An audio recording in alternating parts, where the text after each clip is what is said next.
Welcome to புது பொண்ணு சமையலறை. இன்றைக்கி பார்க்க போகிற ரெசிபி சூப்பரான சுவையான தனியா சட்னி தாங்க பார்க்க போகிறோம். தனியானா மல்லி சட்னி.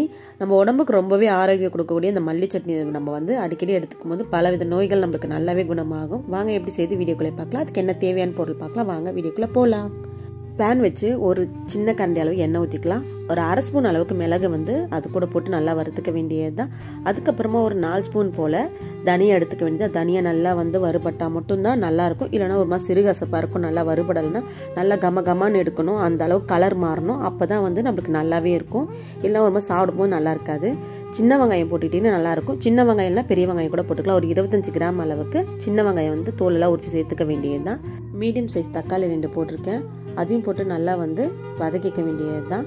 நல்லா வதங்கின உடனே காரத்துக்கு பார்த்தீங்கன்னா காஞ்ச மிளகாய் யூஸ் பண்ணியிருக்கேன். 5 போல் போட்டிருக்கேன். கலருக்கோசம் காஷ்மீர் ரெட் சில்லி போட்டிருக்கேன். அது ஒரு 6 காஷ்மீர் ரெட் சில்லி போட்டிருக்கேன். அவ்வளோதான். இது எல்லாமே நல்லா ஒரு வாட்டி வதக்கிக்க வேண்டியதான். ஒரு சின்ன தேங்காய் சில்லு ஒன்று போட்டுக்க வேண்டியது தான். இந்த சட்னிக்கு போட்டுட்டு நல்லா அதையுமே ஒரு வதக்கி விட்டுக்கலாம். வதக்கி விட்டுட்டு கருவேப்பிலை பார்த்தீங்கன்னா நல்லா ஒரு கிண்ணம் ஃபுல்லாக கருவேப்பிலை போட்டுக்க வேண்டியதான். நம்ம எந்த சட்னி அரைச்சாலுமே நம்ம இந்த மாதிரி தக்காளி சட்னி அரைக்கும் போது கருவேப்பிலை இல்லை கொத்தமல்லி போட்டிங்கன்னா அது ஒரு தனி டேஸ்ட் தான். கொத்தமல்லியும் கொஞ்சம் போல் போட்டுக்க வேண்டியதான். இதெல்லாம் போட்டு நல்லா ஒரு வதக்கிக்கலாம். நல்லா வதங்கினதுக்கு அப்புறமா நல்லா ஆற வச்சு அதுக்கப்புறம் அரைச்சிக்கலாம். அதுக்கு முன்னாடி நம்ம மிளகும் தனியாகவும் வறுத்தோம்ல அதை தனியாக எடுத்து வச்சுக்க வேண்டியது தான். கொஞ்சம் போல் புளி போட்டுக்க வேண்டியதான். புளி போட்டுட்டு உடச்சக்கல்ல பார்த்தீங்கன்னா ஒரு 4 ஸ்பூன் அளவுக்கு உடச்சக்கல்ல சேர்த்துக்கலாம். டேஸ்ட்டாக இருக்கும். இன்னும் அதை ஃபஸ்ட்டு நம்ம அரைச்சி எடுத்துக்கணும். அப்போ தான் நல்லாயிருக்கும். ஒரு நல்லா குறப்பாக அரைச்சி எடுத்துட்டு அதுக்கப்புறமா நம்ம வதக்கி வச்சுக்க வெங்காயம் தக்காளி மற்ற பொருள் எல்லாத்தையுமே சேர்த்து அதுக்கப்புறமா அரைச்சிக்கலாம்.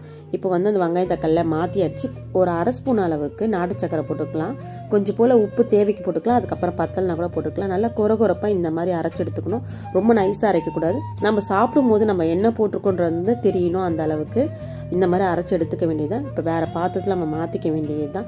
இட்லி தோசைக்கு எல்லாத்துக்குமே சூப்பராக இருக்கும்.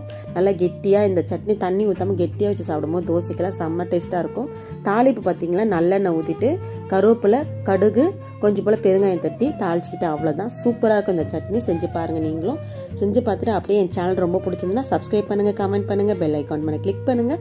அடுத்த வீடியோவில் சந்திக்கும் வரை உங்களிருந்து விடைப்பு தீபா விஸ்வநாதன். நன்றி, வணக்கம்.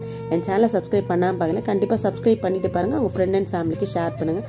அடுத்த வீடியோ சந்திக்கிறேன். டாடா, பாய்.